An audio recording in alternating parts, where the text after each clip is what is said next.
ಜೇನುತುಪ್ಪನ ನಾವು ಆಯುರ್ವೇದದಲ್ಲಿ ಹೇಗೆ ಉಪಯೋಗ ಮಾಡ್ತೀವಿ, ಇದ್ರ ಗುಣಗಳು ಏನು ಅಂತೆಲ್ಲ ಹೇಳ್ತೀವಿ. ಎಷ್ಟೋ ಜನನೂ ಕೇಳ್ತಾರೆ, ಜೇನುತುಪ್ಪ ನನಗೆ ಯಾವ ಜೇನುತುಪ್ಪ ತೊಗೋಬೇಕು ಡಾಕ್ಟ್ರೆ, ಯಾವ ಥರ ಇರಬೇಕು ಜೇನುತುಪ್ಪ ಅಂಥೇಳಿ. ಹಾಗಾಗಿ ಜೇನುತುಪ್ಪದ್ದು ಕರೆಕ್ಟಾಗಿರೋಂಥದ್ದು ಒಂದು ಟೆಸ್ಟ್ ಕೂಡ ಇವತ್ತು ತೋರಿಸ್ಕೊಟ್ಟಿರ್ತೀನಿ. ಆಯುರ್ವೇದದಲ್ಲಿ ಜೇನುತುಪ್ಪಕ್ಕೆ ಯೋಗವಾಹಿ ಅಂತ ಹೇಳಿದ್ದಾರೆ. ಅಂದರೆ ಈ ಜೇನುತುಪ್ಪ ಯಾವುದ್ರ ಜೊತೆಯಲ್ಲಿ ನಾವು ಸೇರಿಸ್ಬಿಟ್ಟು ಇದನ್ನು ಔಷಧಿ ಅಥವಾ ಆಹಾರ ತಗೋತೀವೋ ಅದ್ರ ಗುಣಗಳನ್ನ ಬೇಗ ಜಾಸ್ತಿ ಮಾಡುತ್ತೆ, ತೀವ್ರ ಮಾಡುತ್ತೆ, ಬೇಗ ಹೋಗಿ ದೇಹಕ್ಕೆಲ್ಲ ಗುಣಗಳೆಲ್ಲ ಹೋಗಿ ಸೇರಿಕೊಳ್ಳುತ್ತೆ.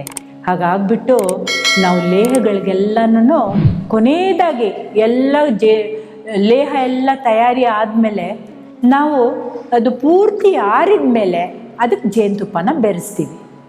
ಈ ಜೇನುತುಪ್ಪ ಯಾತಕ್ಕೆ ಆರಿದ ಮೇಲೆ ಬೇರೆಸ್ಬೇಕು, ಯಾಕೆ ಬಿಸಿಯಲ್ಲಿರಬಾರ್ದು? ಎಷ್ಟೋ ಜನ ಹೇಳ್ತಾರೆ, ಡಾಕ್ಟ್ರೇ ನಾನು ವೇಟ್ ಕಮ್ಮಿ ಆಗೋಕ್ಕೆ ಬಿಸಿನೀರು ಜೇನುತುಪ್ಪ ಹಾಕ್ಕೊಂಡೆ.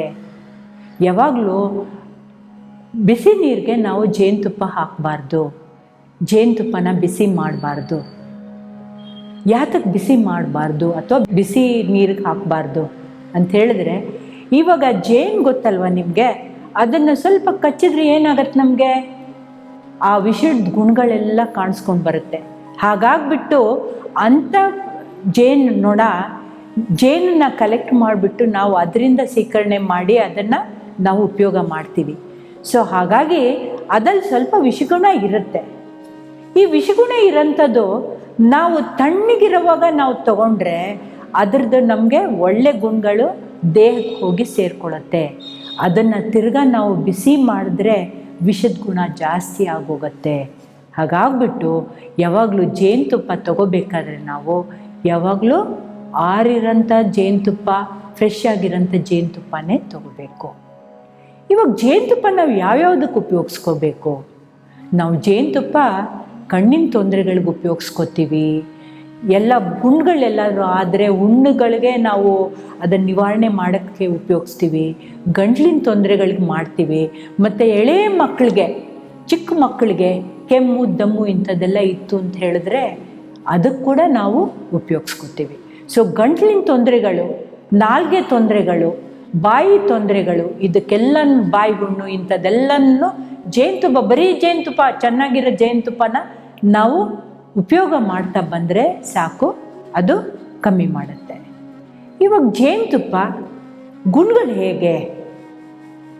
ಇವಾಗ ಫ್ರೆಶ್ ಆಗಿರೋಂಥ ಜೇನುತುಪ್ಪ, ಅವಾಗ ತಾನೇ ಕಲೆಕ್ಟ್ ಮಾಡ್ಕೊಂಡು ಬಂದಿರೋಂಥ ಜೇನುತುಪ್ಪ ನಮಗೆ ತಕ್ಷಣ ಎನರ್ಜಿಗೆ, ನಮಗೆ ಬಲ್ಯ, ಸ್ಟ್ರೆಂಗ್ತ್ ಕೊಡುತ್ತೆ, ನಮ್ಮ ಓಜಸ್ ಬಡಿಸುತ್ತೆ, ನಮ್ಗೆ ರಸಾಯನ ಥರ ಕೆಲಸ ಮಾಡುತ್ತೆ.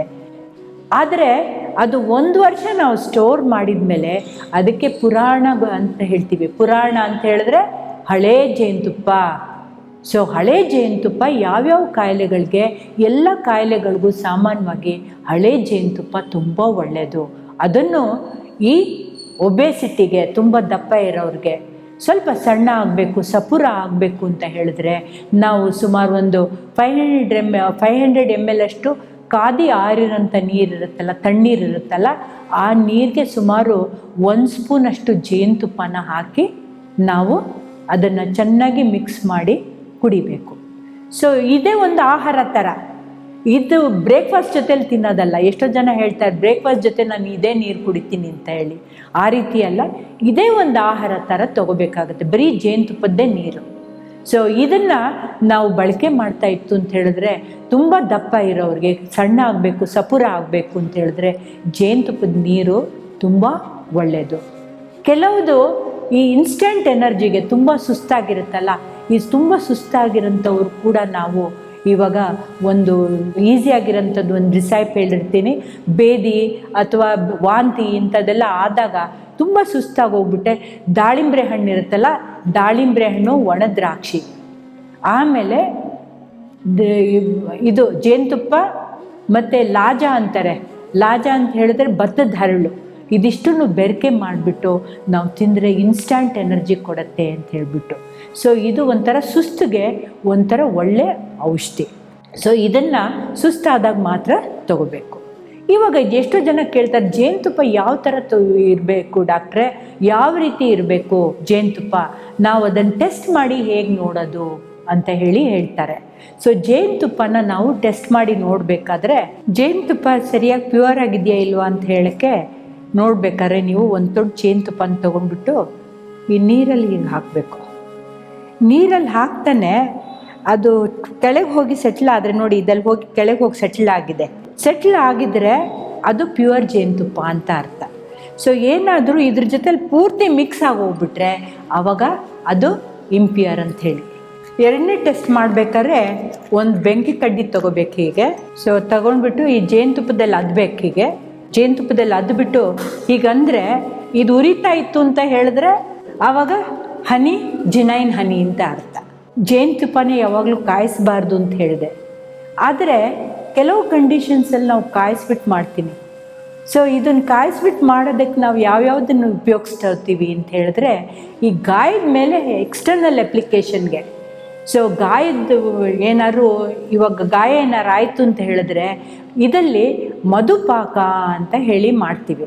ಸೊ ಇದ್ರ ಜೊತೆಲಿ ಅರಿಶಿನ ಅಂತೆ, ಅಳಳೆಕಾಯಿ ಅಂತೆ, ಇಂಥ ಪೌಡ್ರಸನ್ನೆಲ್ಲ ಮಿಕ್ಸ್ ಮಾಡಿಬಿಟ್ಟು ಇದನ್ನು ಆಯಿಂಟ್ಮೆಂಟ್ ರೂಪದಲ್ಲಿ ತಂದುಬಿಟ್ಟು ಈ ಆಯಿಂಟ್ಮೆಂಟನ್ನ ಗಾಯದ ಮೇಲೆ ಸೌರಕ್ಕೆ. ಅಂದರೆ ಕೆಲವರಿಗೆ ಡಯಾಬಿಟಿಕ್ ಅಲ್ಸರ್ಸ್ ಎಲ್ಲ ಆಗುತ್ತೆ, ಅಂದರೆ ಕಾಲು ಗಾಯಗಳೆಲ್ಲ ಆಗಿರುತ್ತೆ, ಎಷ್ಟು ದಿನ ಆದರೂ ಆ ಗಾಯಗಳು ವಾಸನೆ ಆಗಿರಲ್ಲ. ಅಂಥವ್ರಿಗೆ ಈ ಆಯಿಂಟ್ಮೆಂಟ್ ಮಾಡಿರ್ತೀವಲ್ಲ ಇದು ತುಂಬ ಗುಣಕಾರಿಯಾಗಿರುತ್ತೆ. ಸೊ ಇದಿಷ್ಟನ್ನು ಜೇನುತುಪ್ಪದ ಬಗ್ಗೆ ಮಾಹಿತಿ ನಾನು ಇದನ್ನು ಹೇಳಿ ಮುಗಿಸ್ತೀನಿ. Thank you.